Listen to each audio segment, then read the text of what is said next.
Well, okay, it's 5 o'clock Central Time. I silenced my phone so it doesn't disrupt today's Highwire University course. Good evening, I'm Susanna Song, Director of Communications for Highwire Networks, and I'm so glad everybody is here with us. I'm glad that you registered because today is a very important topic, being prepared for emerging technologies. And the course today will be led by our Chief Operating Officer, Charles Hughes. And if we move over to the next slide, you can see what Charles looks like. Because I don't think he's going to turn on his video, but there you go. That is his headshot. He is one of our leaders here at Highwire Networks.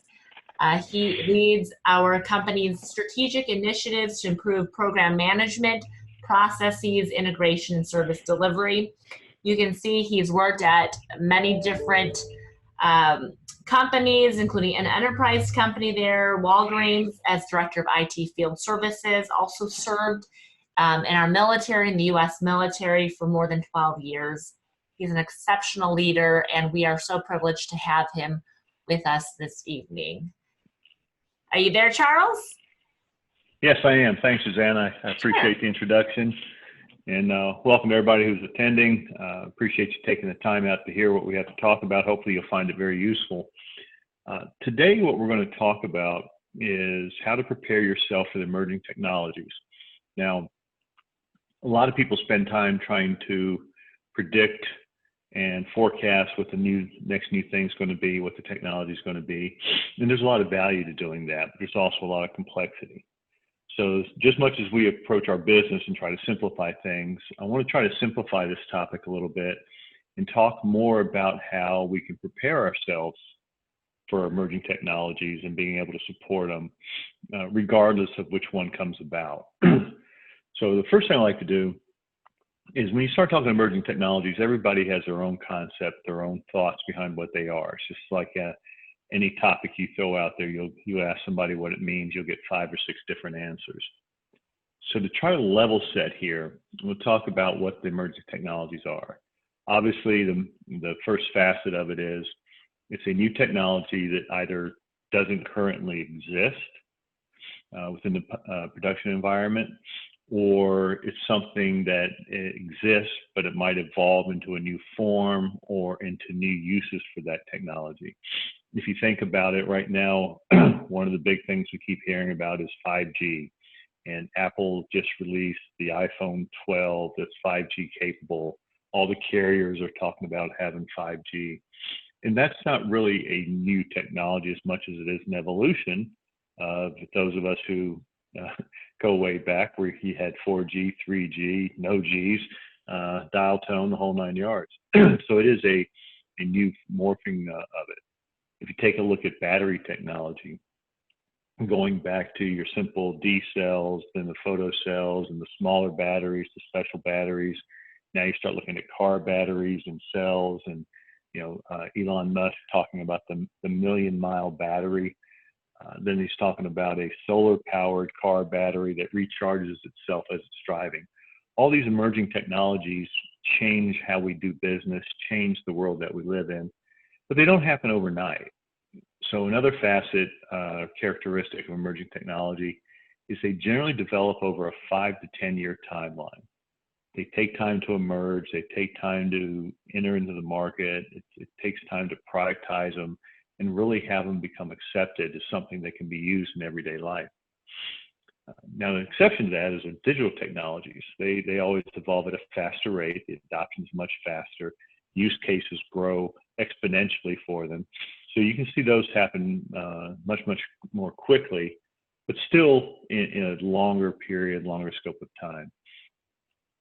And not every technology is really the focus of this. What you're really looking at are technologies that will disrupt how we do business, disrupt the marketplace, and create an opportunity for innovation. It's not always just having that technology, but it's the person that has the vision on what they can do with that technology. In business, we talk about exploiting that technology and that innovation to gain a competitive advantage. And whether you're a multi-billion-dollar company, a small to medium enterprise, a local business or even a one-man shop independent contractor, you always have to find ways to differentiate yourself, improve your operations, gain market share. And taking advantage of disruptive emerging technologies is absolutely one way to do it. Now, emerging technologies come into a lot of different categories. If you take a look at some of the work Gartner's got out there, I mean, the first thing I think a lot of us think of in our particular realm with the managed services and IT professional services, the network aspect of things and how that is evolving. Take a look at how they're going to do authentication and identity management, from entering passwords to biometrics to having scans, platform as a service, universal customer premise equipment, access through virtualization, doing diagnostics, security management. There's all these different technologies and categories that you can look into. And you think about security, for instance, we have Overwatch, our cybersecurity platform. And in today's world, that technology is continuously changing and becoming more and more important as you have more remote workers. You have more people accessing networks on a daily basis. We have, you see the commercials with the cars talking about their safety features and self-parking and keeping you from being distracted. And they have the drones flying around these cars. You see commercials with drones within the office. You know, they're meant to be comical, but there's use cases there for this. We actually have a customer we're working with that their technology is used to detect drones and help identify drones that are supposed to be in an airspace and drones that aren't supposed to be in an airspace. Very complicated technology there. It's a very intricate platform. It's also very important when you start thinking about government facilities, airports, prisons, things like this. The ability to detect a good drone versus a bad drone and then take action on that becomes very important. And it's, again, one of those things that 10 years ago, none of us were really thinking about it. You know, drones were these things you saw in the movies. Now they're around everywhere, in your parks and every place that you go. Now, the way companies prepare to take advantage and manage emerging technologies, many companies, they have very large research and development budgets. There's companies out there that spend billions of dollars on R&D. And when they do that, they are trying to either invent the next big thing, the emerging technology, or to figure out, and they spend countless hours trying to predict the next big technology. What is it they're going to be able to do to take advantage of it? What are they going to be able to do to take market share and when this technology comes out? And another thing that we notice happening over the recent years is that interest in this technology isn't just in your IT department. The operations teams, your finance teams, your customer service teams, they're all starting to take an interest in how you can exploit these technologies to help improve operations.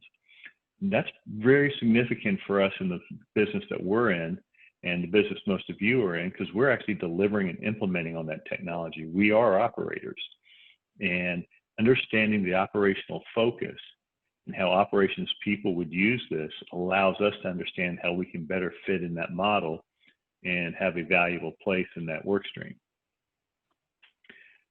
Thing to remember when companies are investing this, not every dollar will pay you out in the short term. Some of these are long-term investments. You invest it now, you start seeing the returns 3, 4, 5 years down the road. And keep in mind, some of them never see a return, not even in the long term. It's money that they spend on there and it doesn't pan out. So that's a significant impact in cost to most companies. Now you start taking a look at some of the smaller companies or independent contractors. I don't think we have the monies for investment in this manner. You know, if you're investing in your business, you're expecting to see a return and probably a near-term return. You don't have the millions of dollars to invest in this and hope that it pans out. But you have to do something, because you either have to identify the emerging technology and that opportunity early, or when it comes about, you have to be able to adapt quickly. You have to be very agile Because if you don't, you're going to find that you're falling behind your competition because they will be better at it than you. So the question becomes, how can you, as an independent contractor or a small company, how can you help prepare yourself for the emerging technologies? And I look at it like this: instead of trying to be Nostradamus and really predict what it is, prepare yourself for all of them that would come up.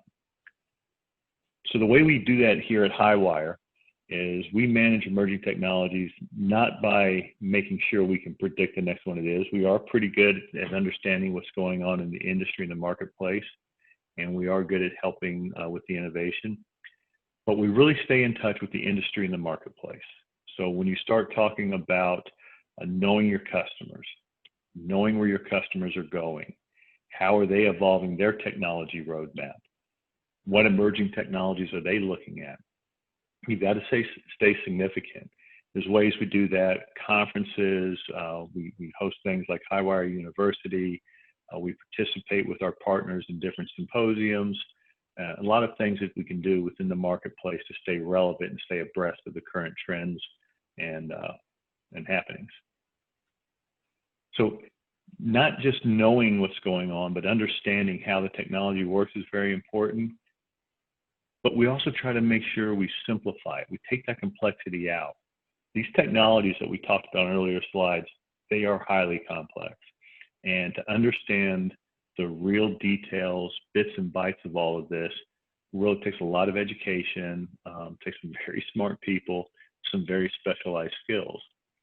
So what we do, instead of trying to be that laser focused expert on it, one particular aspect of it, we try to take the complexity out of the technology delivery. It's what we do for service for our customers on a daily basis. We simplify things for them. And the way we go about doing it, and the way I recommend you approach it, is start breaking it down to the smallest common components. Take those simple tasks that spread across all the technologies. If you think about the different things that are out in the marketplace now, at some point, they all need power. Maybe it's the traditional high voltage power, maybe it's DC, maybe it's power over Ethernet, but they all need power. So understanding how power works is very important. You have a wireless infrastructure in the building. Well, that wireless infrastructure requires cable. We talk about 5G technology. 5G technology requires a lot more antennas. And so all these basic common tasks, understand how those work, and because they're going to apply to all sorts of different technologies as you're going forward. So by becoming more adept with power, you're able to apply that to multiple emerging technologies going forward. One of the things we also do is when you're doing work with us and we're working with our partners, we provide detailed run books. So we give you the how-to manual to successfully implement and deploy this technology. It doesn't make you an expert on the technology, but it makes you successful in the implementation. And you learn more through repetition and as you go through it. We also provide advanced preparation. You'll find that when we have jobs that are going on, a lot of them we will require to jump on a quick call with us so we can walk through, make sure you understand the scope, make sure you understand the details, any nuance. Because when you have these new technologies and you look at an SD-WAN deployment, sometimes it's not so much that it's significantly different than the projects that you've done, but it's those small details that if you get them right, it's going to make you successful. And if you overlook them, it's going to cause the project to fail. So advanced preparation is very simple or very important. So if you're going to achieve best-in-class service delivery, regardless of the technology, you got to remember the technology itself is complex, but the implementation can be systematic, be broken down into very discrete components and simplified so you can understand exactly step by step how to successfully deploy it. Now, that's how we manage it. Some suggestions I have for you on what you can do is one, follow industry trends. There's a lot of technology groups out there. There's organizations, there's TSIA, there's CompTIA. You can go on LinkedIn. There's a lot of field service groups there, different technology groups. Look for these forums where people are talking about what's going on in the business, that are sharing ideas and thoughts, It'll keep you fresh. It'll keep you abreast, give you new ideas. Literature. That there's magazines, periodicals, different things out there that you can do to get information on what's going on. I mentioned earlier conferences. I think they're a big part of the continuing education process. I know sometimes we look at these conferences and they're held at a very nice venue and people think it's just a vacation or a boondoggle, but it's all about how you approach it. If you go there to learn, you have lots of vendors in a single forum that you can go review what they have to offer for you. There's people that are up there in the industry, thought leaders in the industry, presenting on topics that could be important to you and important to your business going forward. So definitely look at taking advantage of those. The goal and the intent here is to broaden your skill sets. You have the core skills that you do today and you're very, very good at them. And maybe those really do create the bread and butter of what you accomplish. But if you want to stay prepared and stay pertinent as we go forward, broaden those skill sets. If you're really good at low voltage cabling, but you've never done optical, then learn how to do fiber optic. As these technologies emerge and they require that, that's another skill set you can have in there. Understand the different network interfaces, and you don't necessarily need a specific application for a specific device going out there. Look at some of the universal things going on with VMware and other technologies out there. Look for those common development systems and understand them and know how to utilize them. Be familiar with them. Obtain common industry certifications and not just specialized ones for one particular aspect, which can be important to have, but also look for those that are flexible and applicable across all industries. When you start looking at your CCNAs, your CCNEs, your CompTIA certs, things like this, those are the things that you can take and apply, and you can use that regardless of the segment that you're in, because so many different industries will be using this. When we talked about the run books that we provide, we spend a lot of time putting these run books together. Make sure you read and fully understand the run book. Because again, when I start talking about nuance, you may look at a project and it's very, very similar to lots of work that you've done. And I mentioned broaden your skills, apply it across multiple platforms. So it's a valid thought of saying, well, I know how to do this, but you still need to understand the details because it's those small pieces of it, that nuance. We broke it down into those simplified, smaller steps. But if you skip any of those steps or you don't perform those properly, that can derail what would otherwise be a highly successful implementation. So definitely read it, understand it. And if you don't understand it, ask for help. We'll always provide a point of contact, somebody who can work with you, answer your questions real time. It's always better to ask us than to ask the end customer because they're going to look at you like, well, that's what you're here for. Don't ask me. So we're here to support you. We want to make sure you're successful. If you're successful, we're successful, and the customer's successful. And that's really what this is all about. And continue to follow Highwire University. We'll continue to offer courses such as this to help you with different aspects of how we operate. We have Overwatch University on the cybersecurity side of things as well, here to try to provide that continuing education and help you grow your business and grow your brand, work together, and all of us can be successful and thrive together. So with that, we have time. I can open it up for some questions. If you have anything, we'll let Susanna moderate. Sure. Well, thank you, Charles, so much. I think in 20 minutes, you were able to really explain well and articulate how to manage emerging technology when we know every day there's something new out there. While it does take 5 to 10 years, there's so many companies out there right now who are creating amazing technology, and just to kind of stay abreast and on top of those technologies could be overwhelming. I recognize some faces, and I just want to thank those who continue to show up every month for our courses. It shows that you're dedicated.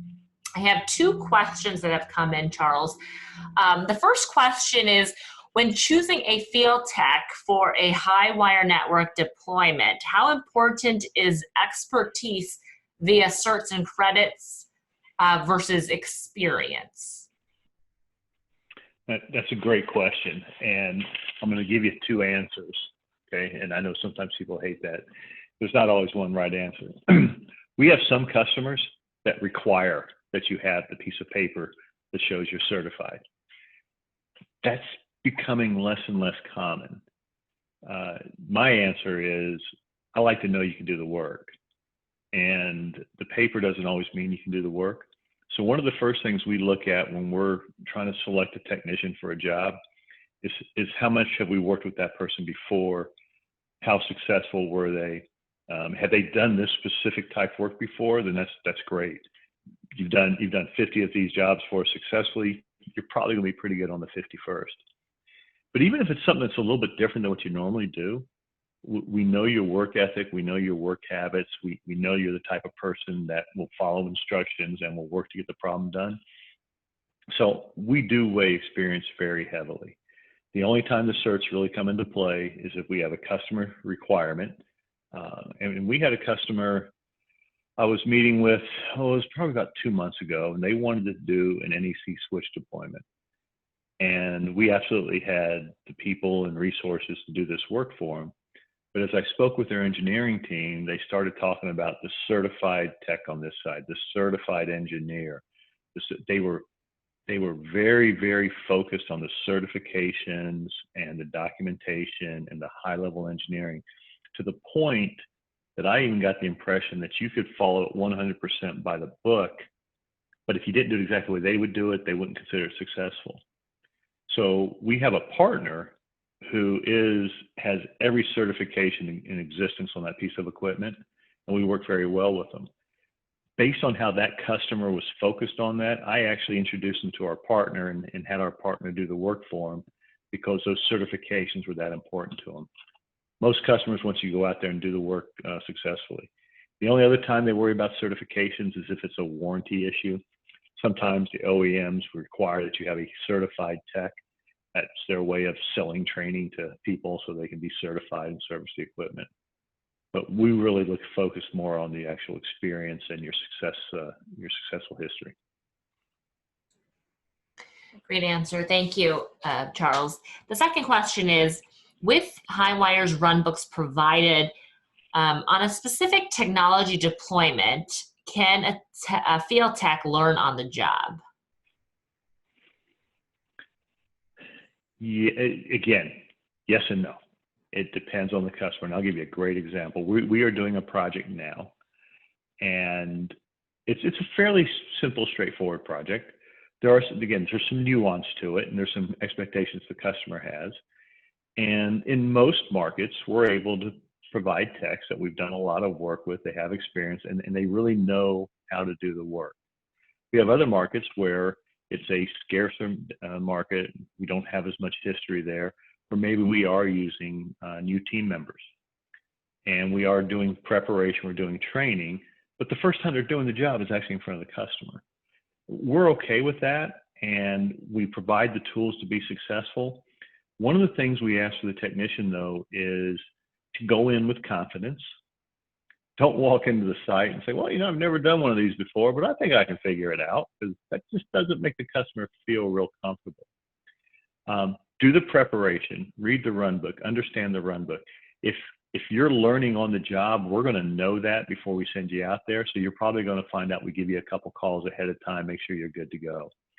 If I have a job that there's a 4-hour process and there's basically you check in, there's 2 milestones, you let me know how you're doing, then you check out.